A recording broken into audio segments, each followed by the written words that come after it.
Sveiki! Esmu Landa Jaunzema, Latvijas bērnu un jauniešu diabēta biedrības vadītāja. Kopš 2018. gada mana dzīve krasi mainījās, jo 6-gadīgam bērnam uzstādīja diagnozi 1. tipa cukura diabēts. Kas tas tāds ir? Kā ar to dzīvot? Vai mēs drīkstam ēst saldējumu? Kā atgriezties bērndārzā? Vai mēs varam uzsākt skolas gaitas? Līdz ar diagnozi mums bija lērums jautājums. Viens ir rast atbildes kopā ar speciālistiem vai pašspēkiem, bet otrs – integrēt diagnozi sabiedrībā. Sabiedrībā, kur bērns ar diabētu neatšķirās no citiem bērniem vizuāli. Viņam nav garīgo vai fizisko attīstības traucējumu vai kādas attīstības kavējumu. Principā 1. tipa cukura diabēts ir neredzamā diagnoze. Un tas vēl vairāk apgrūtina vecākiem paskaidrot, ka šādam bērnam ir nepieciešama pieaugušā cilvēka uzraudzība, iesaiste un līdzdalība, lai bērns sasniegtu visus savus mērķus un piepildītu savus sapņus. Un daļa no sabiedrības ir izglītības iestādes, kurā bērns pavada lielu daļu savas dzīves, savas bērnības. Tieši tāpēc mēs esam radījuši izglītojošo video sēriju ap un par diabētu. Kas tas tāds ir? Kas ir hipoglikēmija? Kā uzturs vai fiziskās aktivitātes ietekmē diabēta aprūpi? Primāri mērķis ir sniegt atbildes izglītības iestādes darbiniekiem, lai sniegtu drošību un mazinātu bailes. Otkārt, atgādināt vecākiem, ka arī pedagogi un izglītības iestādes darbinieki ir tādi paši cilvēki kā mēs un iespējams saskarās ar kaut ko nezināmu. Un treškārt, aicināt vecākus un izglītības iestādes darbiniekus uz sadarbību, kas vērsta bērna interesēs. Iegūt izglītību drošā vidē. Labdien! Mani sauc Ilze Veilande. Es esmu cukura diabēta aprūpes un apmācības māsa. Strādāju Bērnu Klīniskajā universitātes slimnīcā un apmācu mazos diabēta pacientus, viņu ģimenes un arī skolu un pirmskolas izglītības iestāžu darbiniekus par to, kā ikdienā aprūpēt bērnu ar 1. tipa cukura diabētu, kā viņam palīdzēt iekļauties sabiedrībā, kā novērst kaut kādus aizspriedumus, stereotipus par cukura diabētu, un to es arī savā stāstījumā mēģināšu jums pastāstīt un kliedēt kaut kādas neskaidrības par to, kas ir šī slimība un kas pie tās ir jāievēro, kas ir jāzina un kā vislabāk bērniņu iekļaut atpakaļ dzīvē. Un tad, kad viņam ir sākusies šī slimība, kurai ir jākļūst par bērnu dzīvesveidu. Tātad cukura diabēts ir cilvēcei pazīstams jau ļoti, ļoti sen. Šīs slimības aprakstu pirmais atrada eģiptologs Džordžs Ebers. To viņš atrada Tēbās. Un šīs slimības apraksts ir radies 1500 gadus pirms mūsu ēras. Un tā tad ir aprakstīta slimība, kurai ir ļoti liela urīna izdalīšanās, kur ir, teiksim, cilvēka izdilšana un ļoti īsā laikā ir iestājusies cilvēka bojāeja. Vēlāk, arī vēl pirms Kristus, pirms mūsu ēras, slimībai apzīmējuma diabētes, kas ir no sengrieķu valodas tulkojumā sifons, deva sengrieķu ārsts Aretais no Kapadokijas. Jā. Un tātad viņš apraksta šo slimību arī tāpat kā jau sen iepriekš tika aprakstīta, ka tātad ir ļoti liels šķidruma daudzums, veidojas urīns, slimība ir šausminoša, un cilvēks paliek kaulu un ādu, un ļoti īsā laikā ir cilvēki bojāja. Vēl daudz gadsimti gājuši priekšu, vēl joprojām nebija zāļu, kas varētu palīdzēt cilvēkam dzīvot.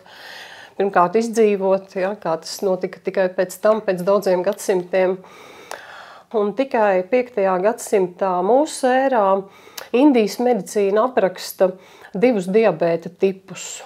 Apraksta diabētu jauniem cilvēkiem un apraksta diabētu, kas ir cilvēkiem gados ar liekos svaru.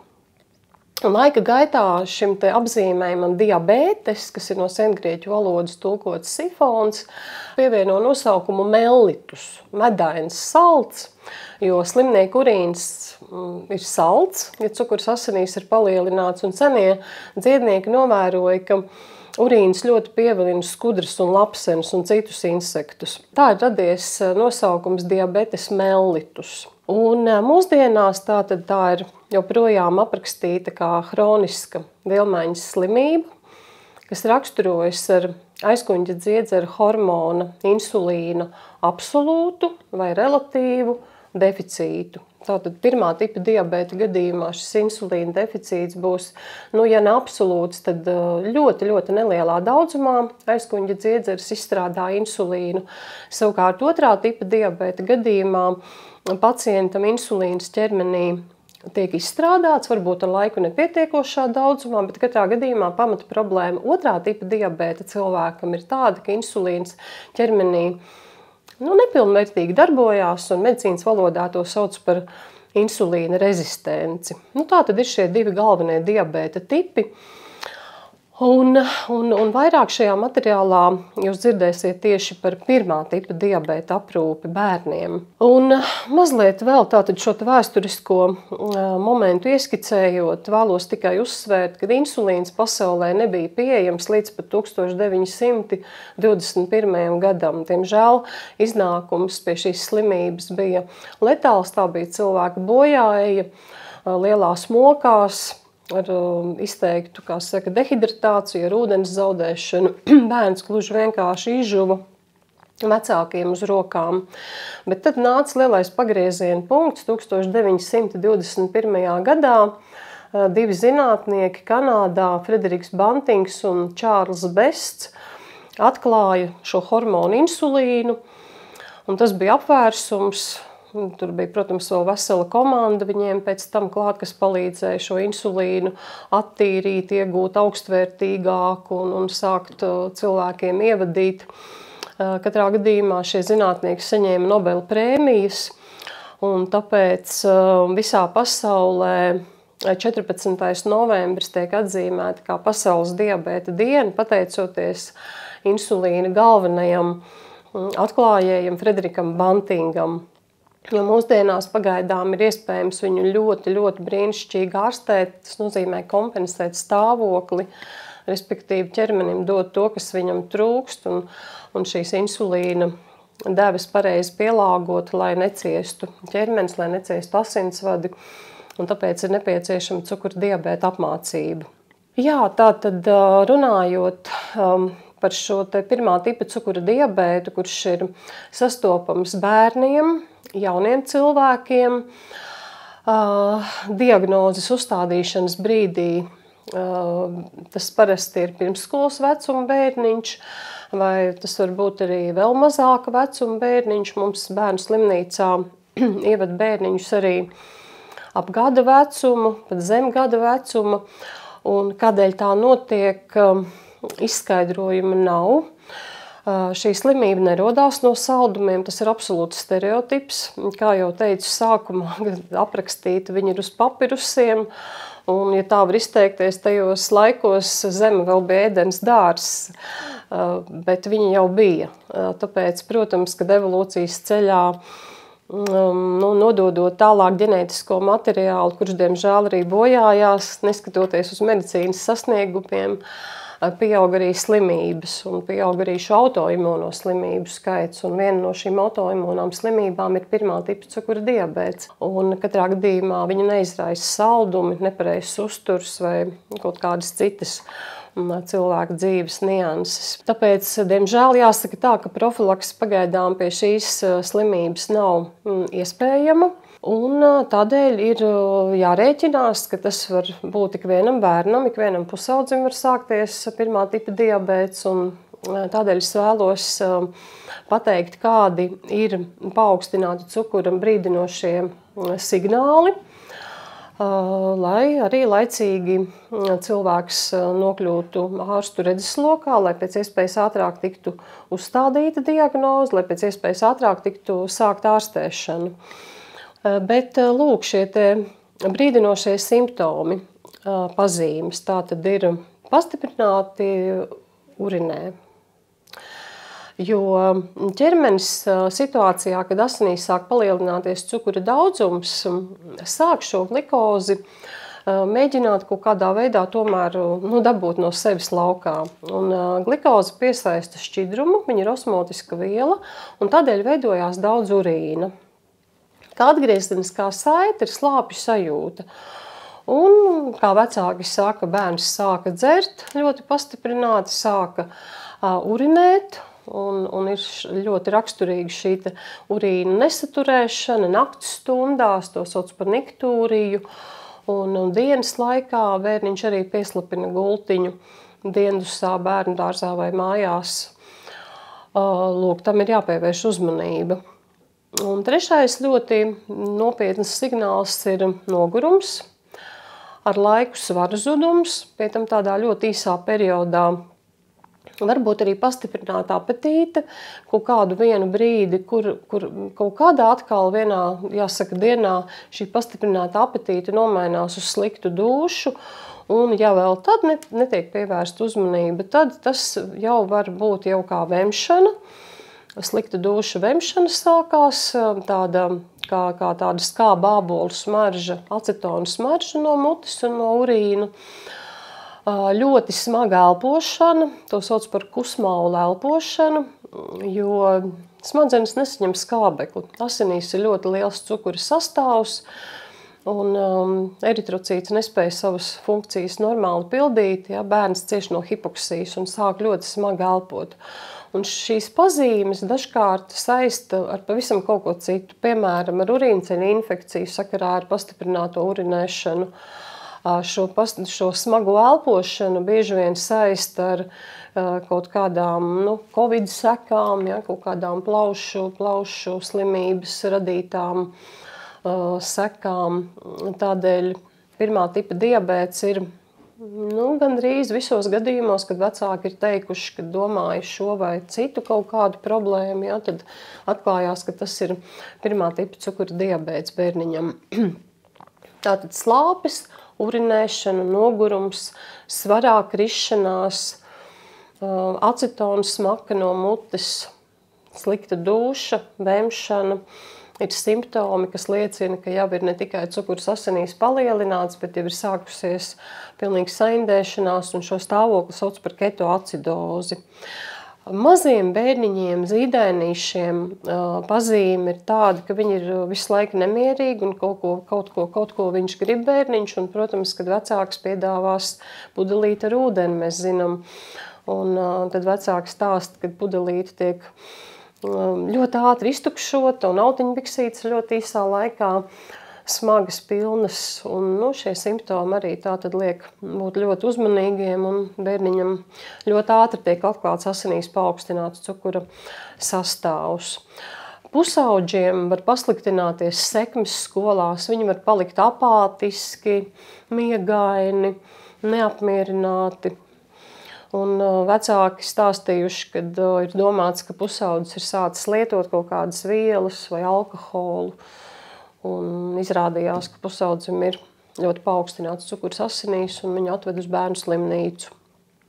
Šādi ir brīdinošie simptomi, tādēļ, jo mēs ātrāk sabiedrību šos simptomus bērnam, pusaudzim, pirmskolas izglītības bērniņu apmeklē, ja dārziņu bērniņš, ja tātad slāpes, urinē, nogurums var liecināt par paaugstinātu cukuru asinīs. Tātad cukura normāls sastāvs asinīs tukšā dušā ir zem 6 milimoli litrā, ja 8 stundas nav uzņemts ēdiens.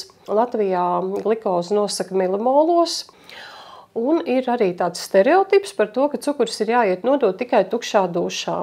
Patiesībā tā nav. Un ja cilvēks ir paēdis, jebkurā diennakts laikā laboratoriski apstiprināts cukura līmenis asinīs vienāds vai lielāks ar 11,1 milimols litrā. Tiek uzstādīta diagnoze cukura diabēts. Lai stādītos priekšā, ar kādiem rādītājiem ieved bērnus pie mums bērnu slimnīcā, tie ir 20 milimoli, 30 milimoli litrā, ir 40 milimoli litrā bijis, ir 50 milimoli bijis, un pat 60, un pat vairāk, un pat 70 milimoli litrā. Tas ir tāpēc, ka šī diagnoze tiek uzstādīta tomēr novēloti, un bērnu ar komu vai prekomas stāvoklī vai jau vieglākā, smagākā ketoacidozē ieved bērnu slimnīcā un, protams, bērns pavada reanimācijā, smagā stāvoklī, viņam tiek glābta dzīvība. Pirmais, kas ir kā pamata akmenis, kā pamata dzīvības glābējs, tas ir hormons insulīns, kuru uzsāk un pēc tam bērniņu un viņu vecākus nodaļā apmāca tālākai ikdienas dzīvei. Tāpēc hormons insulīns ir kā pamats pirmā tipa diabēta ārstēšanā un aprūpē. Insulīna injekcijas vai insulīna sūknītis, kuru ar laiku bērnam uzliek. Bet katrā gadījumā tajā laikā, kad bērniņam ir uzstādīta diagnoze, vecākiem ir jāprot insulīns ievadīt injekciju veidā. Tāpēc tas tiek mācīts, tiek skaidrots, tiek pavadīts daudz stundu runājot, stāstot, apmācot vecākus par insulīnu, par viņu ievadīšanu, par devu maiņu un tālāk jau, protams, arī par uzturu plānošanu, par ogļhidrātu avotiem, par to, kā skaitīt maizes vienības, paškontroli kā neatņemams bērna ikdienas pašaprūpes pamats. Pašaprūpes pamats, tātad cukuru kontrola asinīs ar glikometru palīdzību, tas nozīmē iedurt pirkstiņā un paņemt asins paraugu, vai glikozes kontroli ar sensoriem. Tātad šīs mūsdienu tehnoloģijas ārkārtīgi atvieglo bērna ikdienu, bērna aprūpi. Ir mazāk dūrienu, ir jāsaka tā vieglāk, vienkāršāk, bet, protams, kad pastāv jebkurā gadījumā risks nonākt gan hipoglikēmijas stāvoklī, par kuru tālāk atsevišķi jūs varēsiet dzirdēt un redzēt, ko darīt, kā palīdzēt bērnam, ja cukurs asinīs ir pārāk zema nokritis, kas ir ārkārtīgi bīstami, un kā nenonākt arī līdz tādiem augstiem cukuru skaitļiem, kas var novest līdz ketoacidozei, kā pielāgot insulīna devas kaut kādās blakus saslimšanas dienās, ceļojumos, laika zonu maiņas, un bērns augot pieprasa vairāk insulīna, respektīvi ķermenis pieprasa vairāk insulīna. Vecākiem ir jābūt gataviem šīs insulīna devas pielāgot, nesagaidot ārsta apmeklējumu. Tāpēc diabēta apmācība ir kā, var teikt, pamats diabēta ikdienas pašaprūpei un komplikāciju sarežģījumu profilaksei gan ikdienā, gan tādā ilgtermiņā. Jā, lai nākotnē bērniņam, kurš jau būs pieaudzis, pusaudzis un jauns cilvēks, jā, lai viņš, kā saka, dzīvē iesoļo bez šīm diabēta radītām komplikācijām. Tāpēc ir tā, ka bieži vien domā, ka diabēts ir bīstams ar to, kad ir diabēts. Ja? Patiesībā tā nav. Diabēta bīstamība slēpjās diabēta kompensācijā, glikozes kontrolē slēpjās šī visa atslēga. Proti, ja izdodas uzturēt glikozi ilgtermiņā normālos skaitļos, jo, protams, kad ilgtermiņā ir dažādi sarežģījumi arī no psiholoģiskā viedokļa, ir nogurums no tā visa, ir tāds diabēta noliegums kaut kādos brīžos, pusaudžiem ir ļoti grūti tikt pāri, jo diabēts prasa nepārtrauktu darbu. Jo tas, kas šodien ir jā, rīt varbūt būs pavisam cita situācija. Un cukurs, protams, var arī izmainīties. Cukuru nosaka ļoti, ļoti daudz faktoru. Tas nav tikai uzturs, tas nav tikai insulīns, kuru mēs pareizi iešpricēsim, visu izdarīsim bez mazākās kļūdas. Ir vēl ļoti daudz citi faktori, kas ietekmēs cukura sastāvu. Tāpēc ir jāsaprot, ka diabēts, kā saka, dzīvo savu dzīvi, kā bieži vien vecāki saka, ja, kad katra diena mums ir pilnīgi savādāk, Mēs mācāmies no vakardienas priekš šodienas, ja, un šodien atkal mēs ieraugam kaut ko citu, ja, un mums tā pieredze krāsies arvien lielāk, un, protams, laiku paliks vieglāk, bet iet cauri šīm te visām diabēta, šiem gada laikiem, ja tā var izteikties tēlaini, tas nav viegli. Tāpēc ir jāsaprot, ka diabētam nav brīvdienu. Diabēts ir 24/7, 365 dienas gadā. Vecākiem ir nepieciešama ļoti, ļoti liela izturība, jo kamēr bērns ir bērns, tikmēr vecākam ir atbildība un jāsaka tā, ka diabēts ienāk bērna dzīvē, viņš ienāk, kā saka, automātiski ģimenē. Un visi ir iesaistīti, visiem būtu jābūt iesaistītiem šajā diabēta aprūpē, visiem ir jābūt vienotiem. Un tas nevienmēr ir viegli. Kā jau es sākumā minēju par to, ka ir arī otrā tipa cukura diabēts, tad vēlos arī pateikt, ka otrā tipa diabēts jau sen vairs nav gados vecāku cilvēku problēma. Viņš braši soļo arī jaunu cilvēku vidū un arī bērnu vidū sāk jau arvien vairāk parādīties otrā tipa cukura diabēts. Un tur ir ļoti, ļoti liela nozīme bērna liekajam svaram. Tāpēc, lai nenonāktu šīs diabēta formas nagos, ir jārūpējās par to, lai bērns neaptaukotos, lai bērnam ir pietiekoši daudz kustību, veselīgs uzturs ar šķiedrvielu klātbūtni, ar mazāk rafinētu cukuru un tādiem produktiem, ja, kuriem ir augsts glikēmiskais indeks, kuri pieprasa insulīna izstrādi nekavējoties un lielā daudzumā. Tās visas sekas var būt otrā tipa cukura diabēts. Un, ja, piemēram, šim te bērnam nav arī insulīns jāievada, tad tas nebūtu nenozīmē, ka viņa diabēts ir kaut kāds vieglākā formā, kā mēdz domāt. Jo ir tāds vēl viens stereotips par to, ka, ja ir jāšpricē insulīns, tad tas ir kaut kāds šausmīgs diabēta stāvoklis, diabēta tips vai diabēta stadija. Nē, tā nav. Diabētam nav stadiju. Diabēta smagumu nosaka diabēta kompensācija un sarežģījumu komplikāciju klātbūtne un viņu pakāpe. Tātad vēlreiz, lai izvairītos no šīm komplikācijām, ir jāuztur normāls cukura daudzums asinīs ilgtermiņā. Un, ja tas izdodas, tad arī šo komplikāciju vai vispār nav, vai viņas ir ļoti, ļoti minimālas. Bet otrā tipa diabēta arī šim te bērnam, pusaudzim, kuru mums, diemžēl, Latvijā arī paliek arvien vairāk, viņiem ir cita problēma. Viņiem dēļ šīs insulīna rezistentas cukurs asinīs arī ir paaugstināts, un viņš dara savu slikto darbu. Viņš bojā asinsvadus, viņš bojā nervu šķiedras. Šiem te pusaudžiem ļoti agrīni iestājās paaugstināts asinsspiediens, lielo asinsvadu komplikācijas, paaugstināts holesterīns, dislipidēmija, tātad tur ir viss tā tauku vielmaiņa cietusi un cieši, un ilgtermiņā tas rada ļoti augstu sirds asinsvadu slimību risku. Tādēļ otrā tipa cukura diabētu nedrīkst novērtēt pārāk zemu.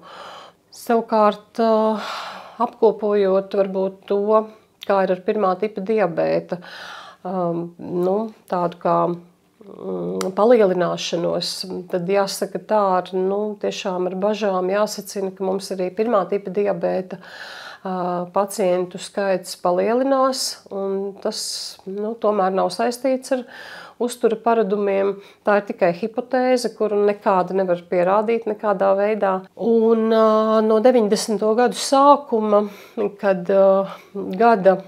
gada laikā bērnu slimnīcā nonāca apmēram 35, 40 bērni, tad šobrīd tas pirmreizējo diabēta pacientu skaits pēdējo 5, 7, 10 gadu laikā, viņš ir trīskāršojies. Un ar katru gadu pirmreizējo bērnu skaits paliek arvien lielāks. Un tā problēma ir tāda, ka mums tie resursi paliek tādi, kādi viņi ir. Tātad mums trūks diabēta aprūpes māsu, mums trūkst sociālo darbinieku, mums ir nepieciešams vairāk sadarboties ar skolām, ar pirmskolas izglītības iestādēm, jo bērnam viennozīmīgi ir jāatgriežas šajā vidē vai jāuzsāk mācības pirmajā klasē, un šī problēma, kur viņš ievadīs insulīnu, kā viņš to ievadīs, kurš sekos ogļhidrātiem viņa uzturā, šie ir ļoti, ļoti aktuāli jautājumi. Gluži kā ik viens izglītības iestādes darbinieks, arī mēs aicinām būt zinātkāriem, jo jautājumos rodas atbildes. Ja arī tev pēc šī video noskatīšanās ir radušies kādi jautājumi, droši sazinies ar mums, ar Latvijas bērnu un jauniešu diabēta biedrību, un mēs palīdzēsim rast atbildes. Paldies!